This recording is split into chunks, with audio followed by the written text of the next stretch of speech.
If I asked you to name some of the most iconic performances of all time, you'd probably list off a bunch of names like Marlon Brando as Vito Corleone, James Gandolfini as Tony Soprano, Harrison Ford as Indiana Jones. But all of these performances were original. The audience had no expectations when they first saw it, nothing to compare it to. What's even more challenging is taking an iconic character that already has an iconic performance attached to it and daring to be great enough to redefine the audience's expectations. And at the age of just 27 at the time of filming, that's exactly what Heath Ledger decided to do with the Joker. When Christopher Nolan put out a casting call for The Dark Knight's villain, a lot of actors shied away from the opportunity, knowing that the character had already been defined by Jack Nicholson in cinema, Mark Hamill in animation, and Cesar Romero in television. Before seeing Batman Begins, Ledger had expressed disinterest in the genre, but after seeing the realistic world Nolan had built, Heath was actually the one to pursue him this time, feeling he had something to contribute. So I knew it was open for a fresh interpretation, and I also instantly kind of had something up my sleeve. At this point in his career, Ledger was a respected actor, but more of a pretty boy, a romantic figure. He shook things up by playing the emotionally repressed Ennis in Brokeback Mountain, which earned him his first ever Oscar nomination. But as impressive as that performance was, when word got out that Heath Ledger was going to be playing the Joker, it didn't quite add up. It felt like it could be a potential disaster in the making, but he and director Christopher Nolan seemed to share the same vision for the character. We saw absolutely eye to eye on the bigger picture idea.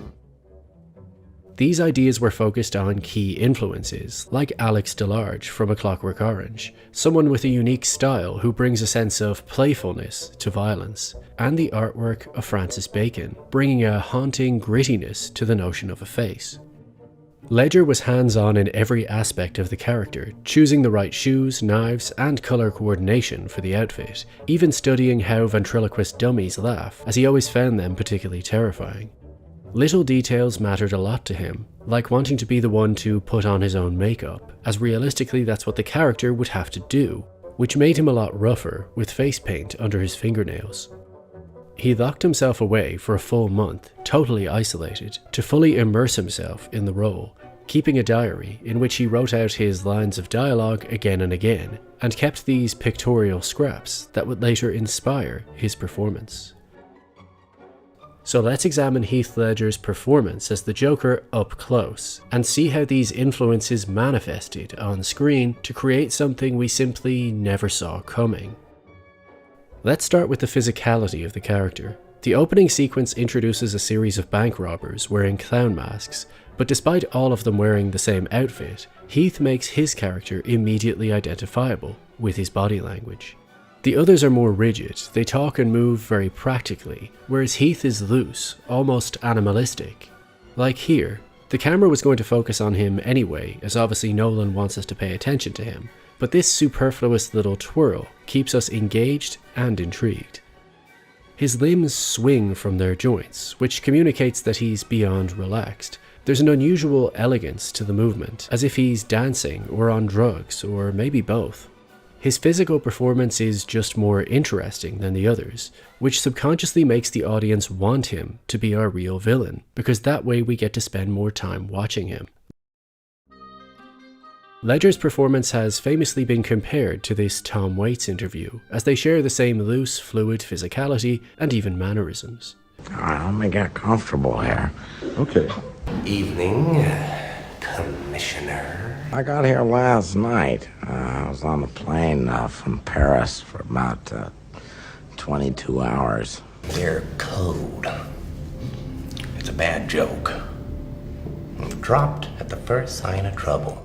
It's a sort of intangible, captivating energy, someone neither bothered nor bound by others' expectations of them, and every little gesture communicates that you're dealing with something different. It makes you wonder, is this person out of place or standing out?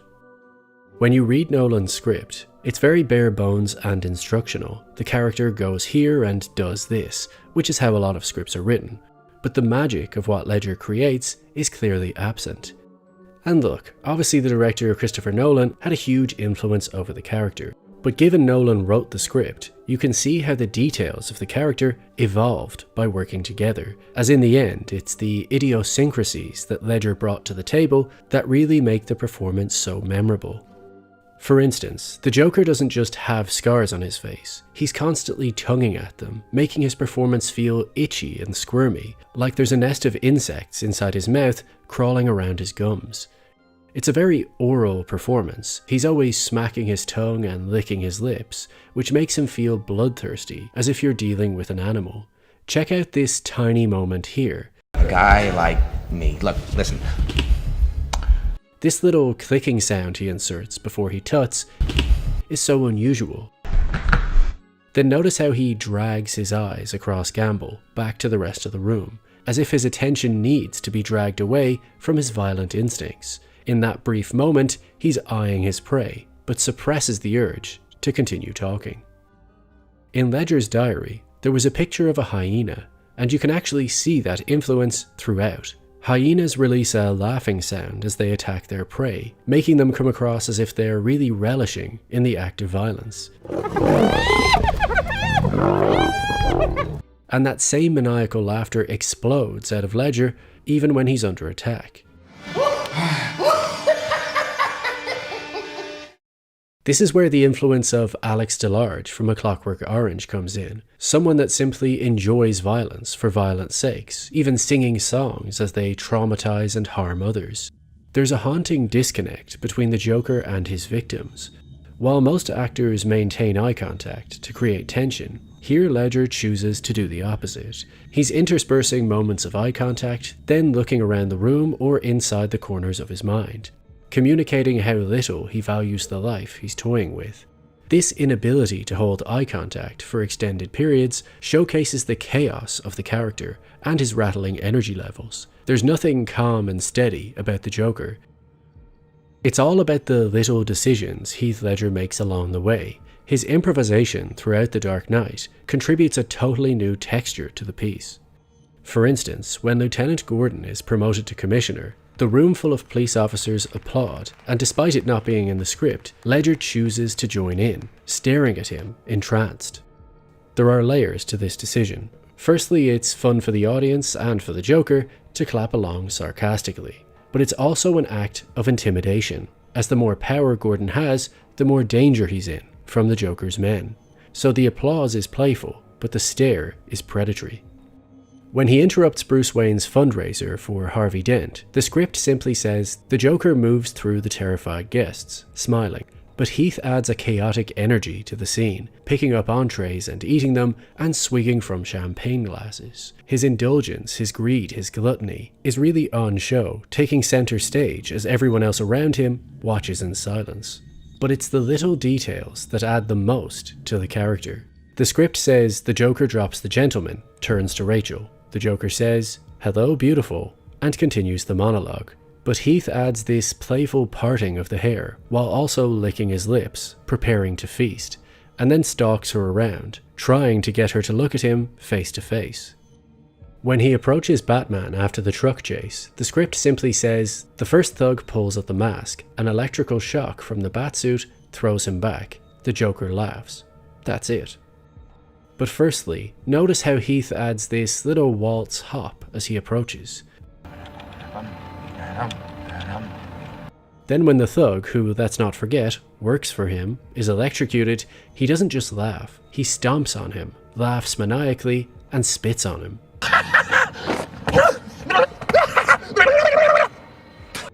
Without these little extra details, the character is much more flat, just an actor saying the lines and wearing the costume, but not embodying the character fully. Christopher Nolan trusted Ledger enough to let him take total creative control over the hostage videos, which was an amazing directorial decision, as it gives us real insight into how the actor interpreted the character, as he's now free, fully unleashed to make his own home video. And the results are far more harrowing than they read on the page. The script reads, the image cuts to a blindfolded man, wearing a makeshift Batman costume, face bruised and bloody, in some sort of bright fluorescent lit room. A voice says, "Tell them your name." The man responds weakly, "Brian Douglas." "Are you the real Batman?" "No." "Why do you dress up like him?" "He's a symbol that we don't have to be afraid of scum like you." "But you do, Brian. You really do." "You think the Batman's helped Gotham?" Brian nods uncertainly. "Look at me." Brian looks down. "Look at me." But let's see how Ledger changes things. Right off the bat, the room isn't just a bright fluorescent lit room. It's a meat freezer, with hanging animal corpses behind, instantly making the whole scene more threatening and disturbing. Then he improvises this taunting, mocking his response, taking off the mask, and then having it dance across the screen. No! Then why do you dress up like him? These little creative choices matter so much to our impression of the character. This playfulness highlights how deranged he is, communicating that it's all just a game to him. Next, it's how he cycles through emotions while making constant physical contact. The script never indicates that the Joker is touching people in almost any scene, but Ledger makes the performance very handsy and somewhat sexual. You really do, huh? Yeah. Oh, shh. He's grunting here like he's turned on and ready to kill, grips his neck, pulls his hair, strokes the back of his head, then gently strokes his cheek while shushing him softly, then slaps him on each cheek. It makes the entire scene unpredictable and unhinged. Then it closes with this dark, abusive turn as he orders him to look at him. Look at me! In just one scene, filmed by the character rather than just starring him, we learn so much more. We get to witness his unpredictable, emotionally abusive psychosis, his mannerisms, his maniacal laughter. It's all right here, and aside from the key dialogue itself, it's all improvised and directed by Ledger. It's such an engrossing and pure performance, because the character isn't simply defined by the beliefs that motivate his actions, but how he physically embodies that philosophy. He truly is chaos in how he thinks, how he moves, and how he speaks. An unstoppable force of nature, warping the world into his image. And by playing this famous comic book character so vividly, with every idiosyncrasy persistently blossoming on screen, Heath Ledger transformed the Joker, not just into a plot point, a costume, or a laugh, but a state of mind. A feeling that lingers within each audience member for long after viewing.